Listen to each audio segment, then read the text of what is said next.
മുതലപ്പുഴയിൽ സുരക്ഷിത മത്സ്യബന്ധനം ഉറപ്പാക്കുന്ന പ്രവർത്തനങ്ങളുടെ ഭാഗമായി ഡ്രെഡ്ജിംഗ് ആരംഭിച്ചു. നേരത്തെ പൊഴിമുഖത്തെ കല്ലുകൾ മാറ്റുന്ന നടപടി ആരംഭിച്ചിരുന്നു. പിന്നാലെയാണ് ഈ ഭാഗത്ത് അടിഞ്ഞുകൂടിയ മണൽ നീക്കം ചെയ്യാനും തുടങ്ങിയത്.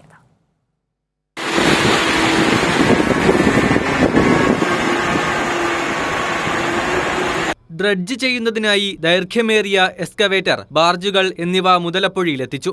മത്സ്യയാനങ്ങൾക്ക് കടലിൽ പോയി വരുന്നതിന് തടസ്സമുണ്ടാകാത്ത വിധത്തിലാണ് ഡ്രെഡ്ജിംഗ് നടക്കുന്നത്. ഡ്രെഡ്ജിംഗിന് ശേഷം പൊഴിമുഖത്ത് സ്ഥാപിക്കേണ്ട നാവിഗേഷൻ ബോയകൾ മുതലപ്പുഴയിലെത്തിച്ചു. ഇവ പൊഴിമുഖത്ത് മത്സ്യയാനങ്ങൾക്ക് വഴികാട്ടും വിധം സ്ഥാപിക്കും. തെക്കേ പുലിമുട്ടിൽ ഗൈഡ് ലൈറ്റും സ്ഥാപിച്ചു കഴിഞ്ഞു. മത്സ്യത്തൊഴിലാളികൾക്കും മറ്റും ഒരു ബുദ്ധിമുട്ടും ഇല്ലാത്ത രീതിയിൽ അവർക്ക് അനുകൂലമായിട്ടും അവരുടെ ജീവനും ഒരു കുഴപ്പമുണ്ടാക്കാത്ത രീതിയിൽ, അപകടമുണ്ടാക്കാത്ത രീതിയിലാണ് ഇവിടുന്ന് അവർക്ക് വേണ്ടിയാണ് നടത്തിക്കൊണ്ടിരിക്കുന്നത്.